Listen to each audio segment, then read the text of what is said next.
Bienvenue dans Chispa. Ici, on parle de la vie de femmes, de celles qui deviennent mères, de celles qui entreprennent, de celles qui traversent des tempêtes et qui essaient de garder leur lumière allumée.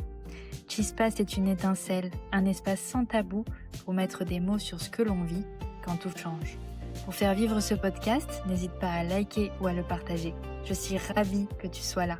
Installe-toi, on commence. Hello les filles, bienvenue dans ce nouvel épisode. Aujourd'hui, je vais vous partager mon histoire de ma grossesse.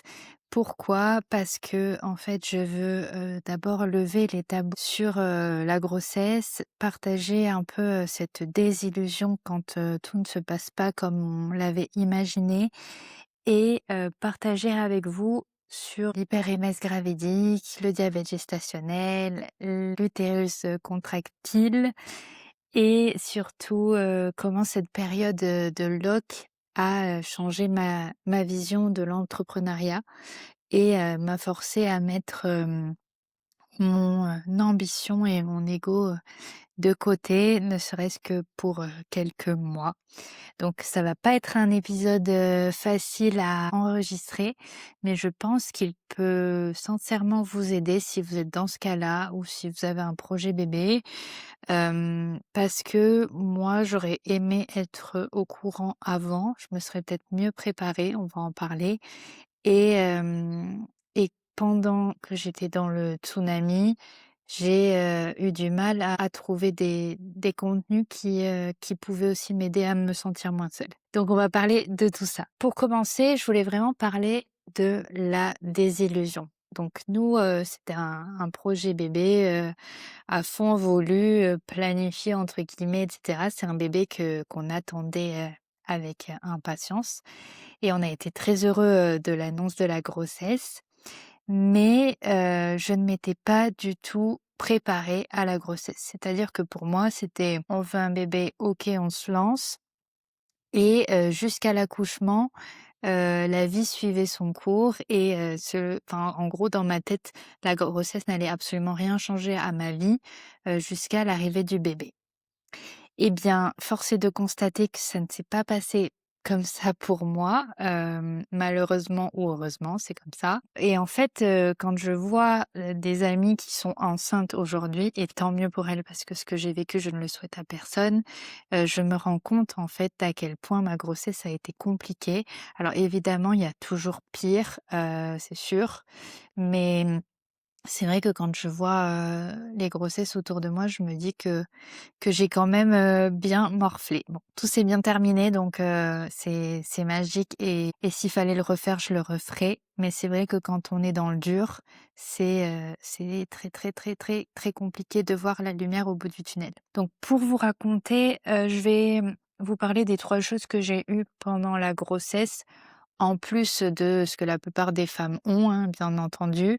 Moi, ça a commencé avec, de l'hyperémèse gravidique autour de la 8e semaine, c'est-à-dire juste, 8e semaine d'aménorrhée, donc juste après, que je me rende compte que je suis enceinte et que je l'annonce à mon conjoint.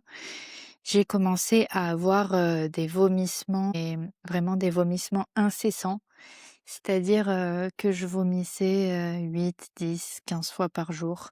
Je ne pouvais pas manger, je vomissais direct, je ne pouvais pas boire, je vomissais direct. Je prenais une cuillerée d'eau, je vomissais direct. J'étais constamment en train de vomir, dans mes toilettes et en fait, au début, bon, j'étais en forme au début donc je prenais sur moi, je me rappelle que je faisais, beaucoup de visio à l'époque, avec mon boulot et je me rappelle que j'avais la bassine à côté et soit je vomissais dans la bassine, alors évidemment je coupais la caméra et le micro, je faisais croire qu'il y avait un bug technique, mais je vomissais dans la bassine ou alors, je courais aux toilettes. Vraiment je vomissais tout le temps, tout le temps, tout le temps. Et les premiers jours, bon, bah, je me disais: «OK, ça va passer», sauf que ça ne l'est pas passé et c'est là que ça a commencé à être très compliqué parce qu'en fait, je ne pouvais plus m'alimenter ni m'hydrater. Je suis tombée, en fait, dans un état de déshydratation et de fatigue, qui était quand même assez atroce. C'est-à-dire que je ne pouvais plus rien faire. Je passais ma journée à vomir, je pouvais plus rien faire. J'étais allongée sur mon lit, je regardais par la fenêtre les nuages défiler dans le ciel. En fait, j'étais tellement épuisée que je pouvais même pas prendre mon téléphone pour scroller sur les réseaux sociaux. Je pouvais même pas lire, je pouvais même pas être sur mon ordi et en fait, c'est une époque où mon travail continuait. En plus, vous savez, quand c'est, les dans les 3 premiers mois, on n'en parle pas trop, on espère que tout va bien se passer, on le garde un peu pour nous en tant que couple, donc on se sent vraiment très, très seul et peut-être que si je faisais différemment, je le dirais peut-être plus tôt, en fait, aux gens qui m'entourent pour qu'ils soient justement là pour, m'épauler plutôt que de passer, cette étape toute seule. Donc voilà, je vomissais vraiment toujours. J'avais tous mes impératifs avec, mon entreprise, donc je devais continuer, ne serait-ce que pour facturer mes rendez-vous, voilà, mes visios, mes rendez-vous en présentiel, rendre, mon boulot quoi, voilà, envoyer les choses, que les clients attendaient. Et c'était très, très, très, très compliqué parce que je n'avais pas d'énergie, ne serait-ce que pour regarder les nuages par la fenêtre. Donc vous imaginez le désarroi et la désillusion. Non, en fait, je me suis trompée. Je vous ai dit que j'avais eu ça à partir de la 8e semaine, mais non. En fait, j'ai été hospitalisée à la 8e semaine d'aménorrhée, donc ça avait commencé bien 3 semaines avant. Ouais, donc je pense que j'ai commencé à avoir de l'hyperémèse gravidique à 5 semaines d'aménorrhée. J'ai été hospitalisée à 8 semaines d'aménorrhée. Donc si je peux vous partager une chose, c'est vraiment, de ne pas hésiter à consulter. Et si vous êtes face à des professionnels de santé qui minimisent votre état, ne vous laissez pas faire. Allez voir d'autres gens, vraiment, moi, je sais pas si c'est, par ignorance ou parce elles ont pas vu mon état de détresse ou qu'elles n'ont pas les outils ou les connaissances pour m'aider.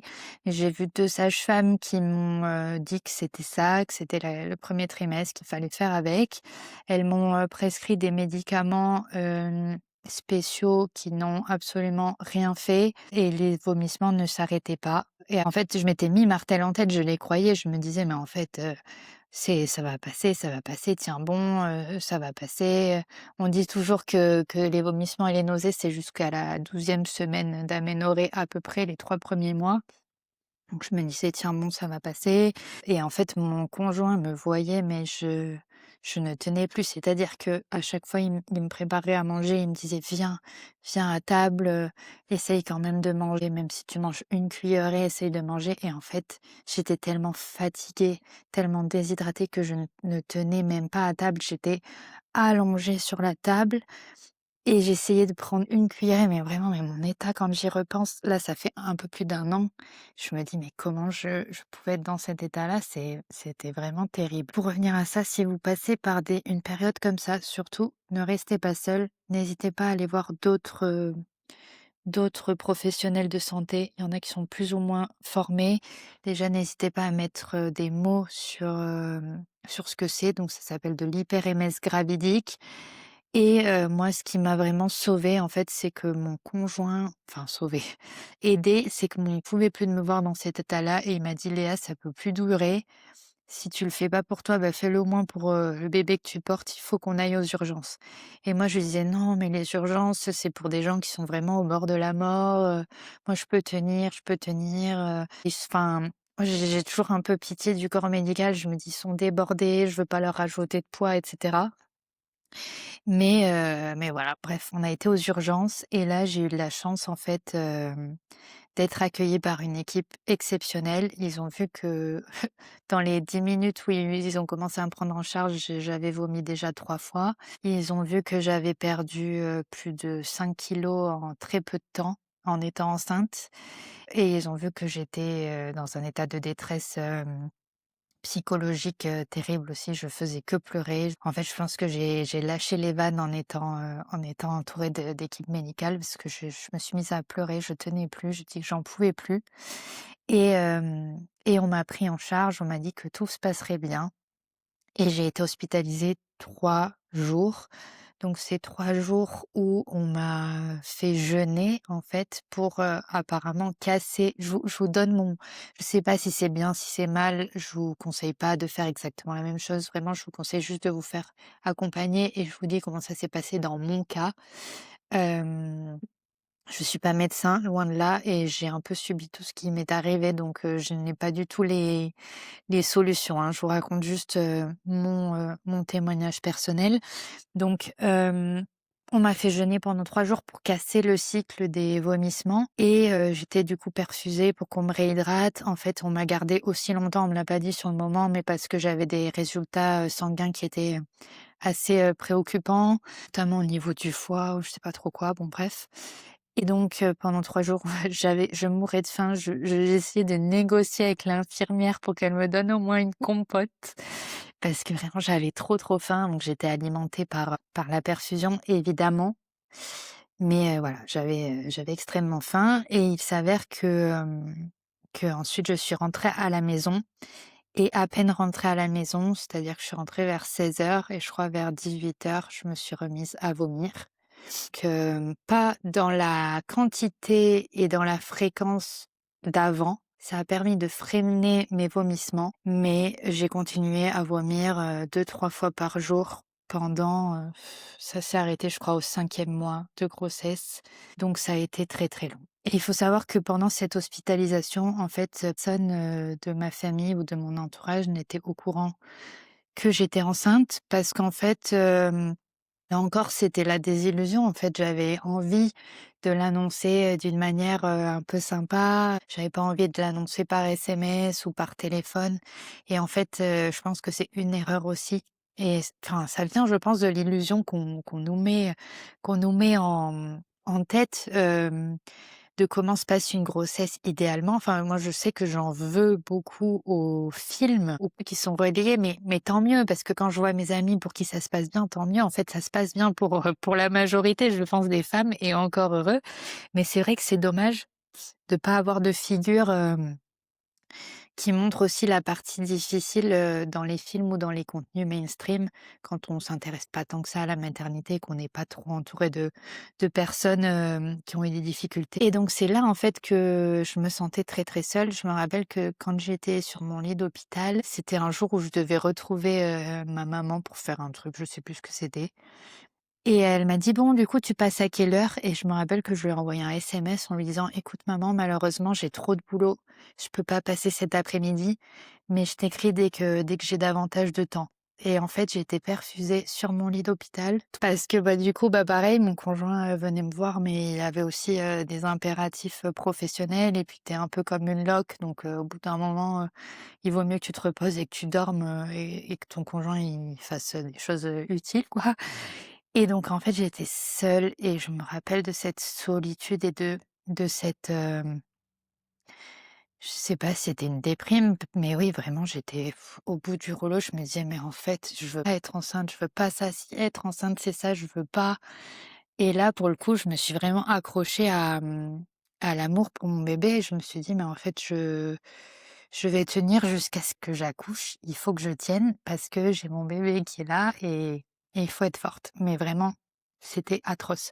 Donc si vous vivez ça, je vous conseille d'aller voir un site qui m'a beaucoup aidée. La seule personne avec qui j'en avais parlé, c'est une de mes amies, qui est une professionnelle de santé, et notamment de santé de la femme. J'en avais parlé et elle m'a donné, un compte Instagram d'une association, pour l'hyper-MS gravidique et là, il y avait plein de témoignages, donc je lisais tous les témoignages. Donc ça avait un bon et un mauvais côté, c'est-à-dire que le bon côté, ça me rassurait parce que je voyais des femmes, qui, vivaient la même chose et d'un autre côté, je suis désolée, je me mouche, mais en fait, ça fait remonter des émotions que j'avais un peu enfouies, depuis un an et demi presque et il y a des témoignages, en fait, qui sont largement pires que ce que moi je vivais et en fait, je me disais: «Putain, mais en fait, je vais jamais, jamais, jamais m'en sortir» Et voilà, il y a des femmes, qui perdent le bébé ou qui décident d'avorter tellement c'est intenable. Il y a des femmes qui tiennent bon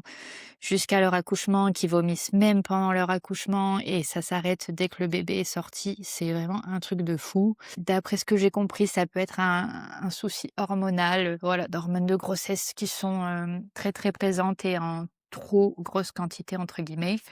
Bref, donc il y a toujours pire. Mais cet Instagram, m'a beaucoup aidée quand même à me sentir moins seule, à poser les mots et à essayer de, voilà, de tenir. Moi, ça a diminué petit à petit, donc déjà quand j'étais requinquée avec la perfusion, après j'avais, 2-3 vomissements par jour, donc c'était déjà plus tenable. Mais il y a eu quand même l'isolement, social parce que, bah, du coup quand tu vomis, tu un peu bloqué quoi. Tu pas trop, la voiture, de peur de te vomir dessus. Tu pas trop aller en rendez-vous, parce que pareil, bah, si tu as envie de vomir, c'est compliqué. Tu pas trop aller, au supermarché ou dehors parce que en fait, la moindre odeur, ça me déclenchait vomissement. Donc c'est vrai que tu commences un peu à t'isoler et puis moi, je travaille beaucoup, de chez moi et en virtuel, en visio comme je vous dis. Donc j'ai commencé à de moins en moins sortir malheureusement. Mais ça s'est arrangé petit à petit. Hem, je me rappelle même d'un matin, une de mes meilleures amies, qui fêtait ses 30 ans et elle m'avait dit qu'elle voulait, des pampas pour la déco, de son anniversaire et je m'étais dit: «Ah ouais, quand même, ça lui ferait plaisir et tout» et il y avait un endroit dans ma ville où il y avait des pampas, vous savez, c'est ces gros plumeaux blancs, qui poussent là. OK, je m'étais dit: «Allez, je vais au moins faire ça aujourd'hui, je vais aller couper des pampas pour elle, ça lui fera plaisir» et en fait, rien que prendre la voiture, aller couper les pampas, je crois que j'ai vomi je sais pas combien de fois, 2 ou 3 fois, en partant, enfin le temps de partir, d'y aller, couper, de remonter en voiture, de revenir et je crois que j'ai vomi 2 ou 3 fois donc je vous dis, le moindre truc devenait, un challenge. Bref, cet épisode va être très, très long si je passe autant de temps sur chaque truc qui m'est arrivé. L'hyper-MS gravidique, juste faites-vous accompagner, ne restez pas seul, vraiment, il y a un effet psychologique sur ça qui est terrible, sur l'isolement, sur l'épuisement, sur la désillusion, la culpabilité de pas se sentir bien en ayant, son bébé dans le ventre, de ne pas ressentir cet immense bonheur, dont tout le monde parle, de ne pas être comme ces femmes, dans les films qui sont sur des talons hauts avec leur petit ventre, elles sont trop belles, trop mimi, enceintes et rayonnantes. Non, d'être, au statut de loque, par terre, en train de vomir dans les toilettes, d'être blanche, pâle, de ne pas pouvoir se lever. Je me rappelle un jour mes beaux-parents sont venus, j'ai même pas pu me lever du canapé pour leur dire bonjour. J'avais honte en fait, mais j'étais pas capable, je pouvais même pas me lever. Je crois que c'était juste avant, d'être hospitalisée. Donc ne restez pas seul, vraiment ne restez pas seul, même si c'est avant les 3 mois, dites-le, même si c'est pas romantisé, même si c'est par message ou par, SMS ou par téléphone, dites-le, ne restez pas seul, soyez entouré de gens qui vont vous aider, qui vont vous, soutenir dans le quotidien.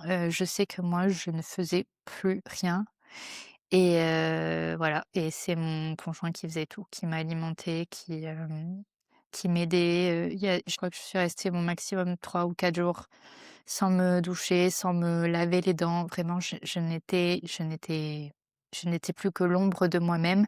Donc si ça vous arrive, ne restez pas seul et entourez-vous de gens qui vont vous soulager. Allez aux urgences si on ne voit pas votre détresse. Changez d'hôpital. Vraiment, ne restez pas seul. Et sachez que vous verrez sur le compte de l'association de l'hyper-MS gravidique qu'il y a un professeur, qui est spécialisé, dans ça. Je crois qu'il est à Montpellier, donc ne restez pas seul vraiment. C'est hyper, hyper, hyper important. La deuxième chose du coup qui m'est arrivée pendant ma grossesse, c'est le diabète gestationnel et je crois qu'on appelle ça du diabète gestationnel précoce parce que moi ça a été dès la première prise de sang. Alors ça c'était super. J'étais contente. Mais en fait, après coup, je suis, limite contente d'avoir eu le diabète gestationnel parce que je vais vous expliquer pourquoi. Donc dès la première prise de sang, taux de glycémie à jeun beaucoup trop haut. On me dit: «Mais qu'est-ce que vous avez mangé la veille?» Bah, très bien, je mangeais rien donc la seule chose qui tenait un peu, c'était, des céréales, mais vous savez les céréales hyper sucrées que je ne mange pas en plus de base. Mais là, j'étais tellement, au bout du rouleau et sans force et c'était la seule chose que j'arrivais à garder à peu près, c'était les céréales, Trésor de Kellogg's là. Donc je prenais ça et peut-être que c'est ça qui m'a fait monter la glycémie sur la prise de sang, bien que j'en doute. Voilà et donc on a refait une prise de sang et elle était toujours haute, donc je suis rentrée dans le process de diabète gestationnel. Donc là, on m'a donné un petit, boîtier avec, l'application mobile où, on vous mettez en fait, vous piquez votre doigt, vous prenez une goutte de sang, vous mettez sur, une petite languette, vous mettez la languette dans le boîtier et le boîtier est connecté à votre application et vous avez, du coup les résultats et le diabétologue, qui vous suit a aussi les résultats et les check, une fois par semaine. Donc moi, je devais me piquer avant et après chaque repas, c'est-à-dire 6 fois par jour.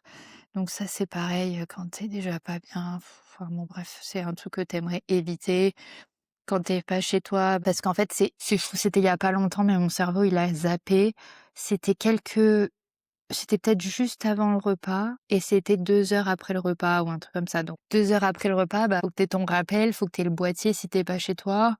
Bref, c'était de la logistique, mais en soi, c'est rien de grave, on s'y habitue au bout d'un moment. J'ai pas eu d'injection d'insuline ni quoi que ce soit parce qu'en fait, j'ai réussi à maîtriser le diabète gestationnel grâce à l'alimentation et ça, en fait, j'avais déjà des notions d'alimentation, IG bas, c'est-à-dire un indice glycémique bas parce que, je vous l'ai déjà raconté sur mon Instagram, mais il y a longtemps, j'ai eu un gros kyste à l'ovaire où des enfin, je crois que j'avais vu 4 ou 5 gynécologues. Ils voulaient tous m'opérer tellement le kyste était énorme, il faisait la taille d'une, balle de golf et en fait, en me renseignant, en étant suivie par une docteure en nutrition, j'avais réussi à le diminuer en 3 mois et à le faire disparaître en 6 mois d'alimentation, IGPA. Donc j'étais déjà totalement, convaincue et un peu connaisseuse de l'alimentation IGBA, des principes et des habitudes à mettre en place. Donc ça a pas été si compliqué. Mais là, c'est pareil, c'était hyper important d'être, bien accompagnée par mon conjoint parce que, bah, déjà avec les PMS gravidiques, je cuisinais pratiquement jamais et en fait, il a tout de suite pris le sujet très à cœur et donc on mangeait très sainement en suivant les principes, de l'alimentation, IGPA. Pour vous donner rapidement, ça peut vous servir, mais je vous invite à vraiment vous renseigner. Il y a des livres qui sont très bien faits, sur ça. Les grands principes, c'est qu'en fait, il faut d'abord manger tout ce qui est verdure. Déjà essayer de manger beaucoup de verts, de choses qui sont vertes, c'est-à-dire des épinards, des asperges, du brocoli. Toutes les choses vertes, en fait, elles sont très bénéfiques pour les diabétiques. Quand vous avez une assiette, vous imaginez une assiette. La moitié de l'assiette, il faut que ce soit des légumes.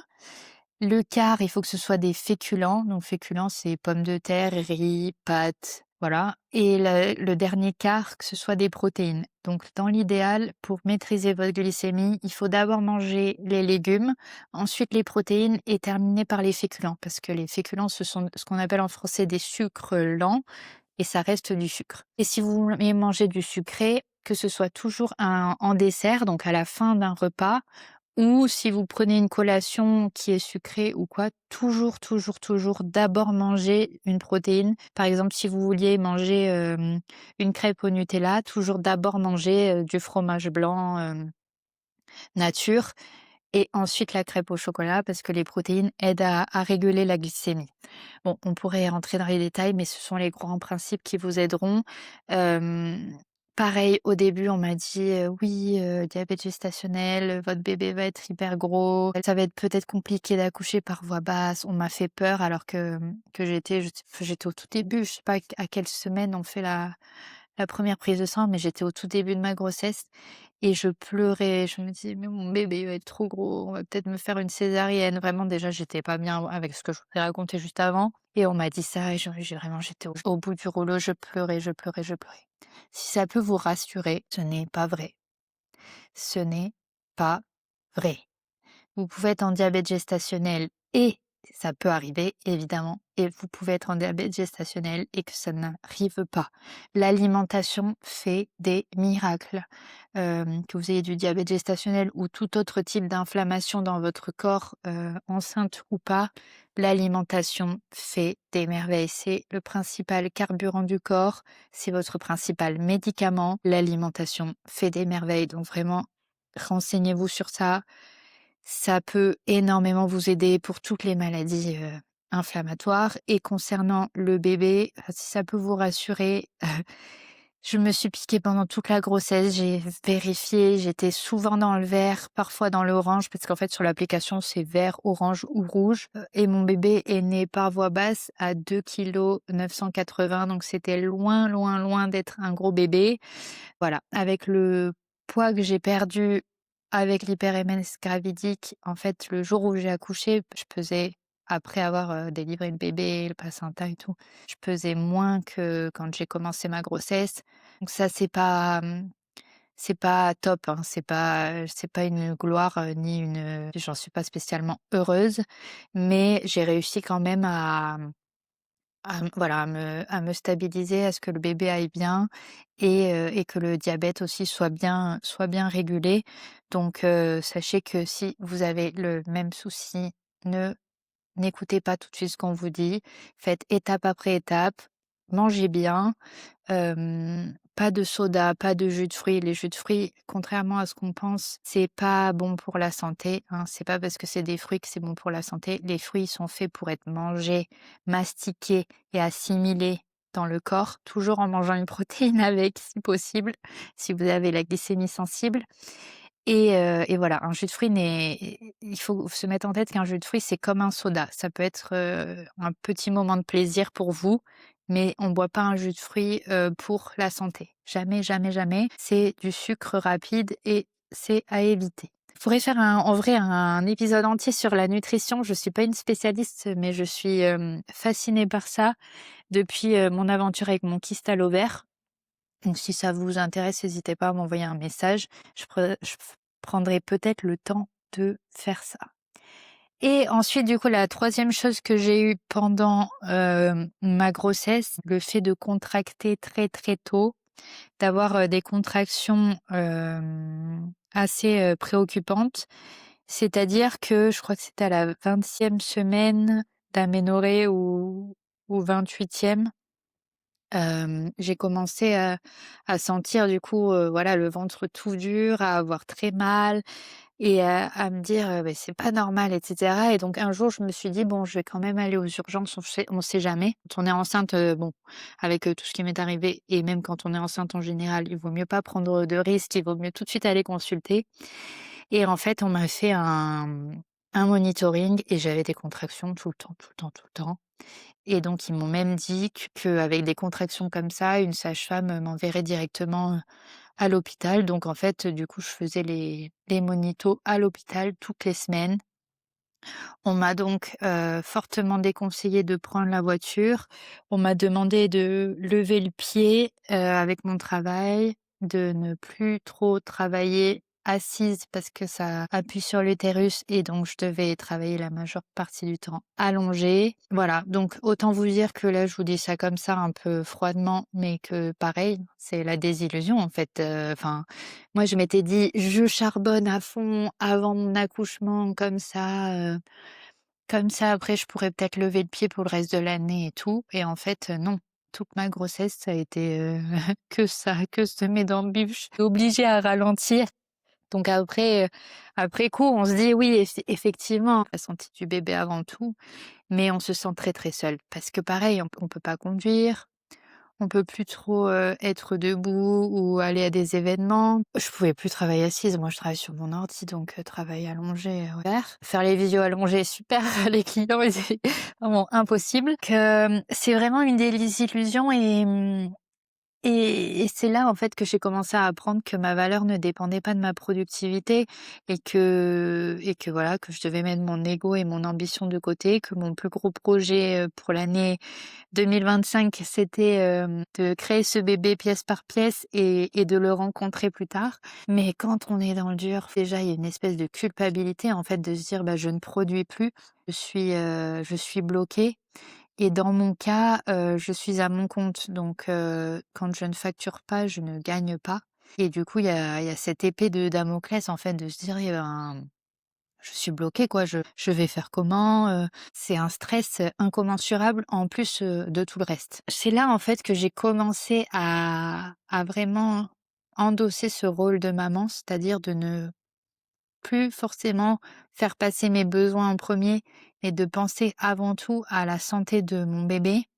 Et en fait, c'est là que tu te rends compte que ton corps ne t'appartient plus. Donc, une révélation de la grossesse qui est difficile aussi, à prendre en compte. Je sais que ça a été difficile aussi pour, des amis à moi, mais c'est vraiment ton corps ne t'appartient plus et c'est OK, ça n'a rien à voir en fait. La difficulté, la détresse que tu peux ressentir, pendant ta grossesse, elle n'a rien à voir avec l'amour que tu ressentiras et que tu donneras à ton bébé. Donc vraiment, il faut dissocier les 2. Il faut se lâcher un peu la grappe et s'autoriser peut-être à ressentir ces émotions-là. Moi, je sais que je me sentais très coupable de ressentir ces émotions-là, notamment au début, avec l'hyper-MS gravidique.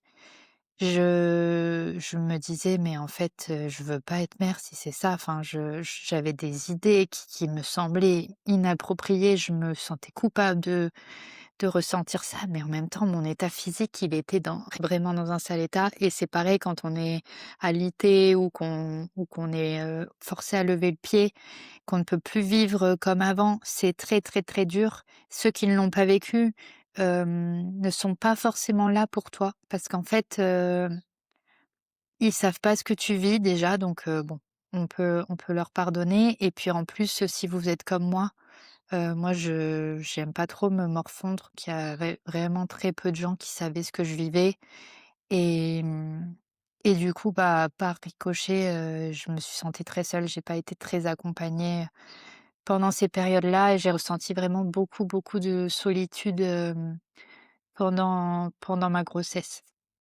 Donc si jamais tu passes par là, ne j'allais te dire: «Ne reste pas seul», c'est facile à dire, mais quand on est dedans, oui, on est forcément seul. Je voudrais juste te rassurer, te dire que c'est pas le reste de ta vie. C'est juste une étape, c'est une obligation forcée, à lever le pied, à ralentir. Elle peut être plutôt bénéfique. Et si tu es salarié, profites-en, c'est pas le mot parce que tu vas pas en profiter, tu vas être bloqué chez toi, tu vas pas faire ce que tu veux, ça j'en suis consciente. Mais enlève-toi toute la culpabilité, enlève-toi tout ce sac à dos de culpabilité que tu peux ressentir parce que tu es en train de faire la chose la plus magnifique et la plus puissante au monde, c'est-à-dire créer un être humain de toutes pièces. Ça, je m'en suis rendu compte en fait qu'une fois que j'avais mon bébé dans les bras, et je pense que je vivrai, si j'ai la chance d'avoir d'autres enfants, je vivrai ma grossesse suivante différemment.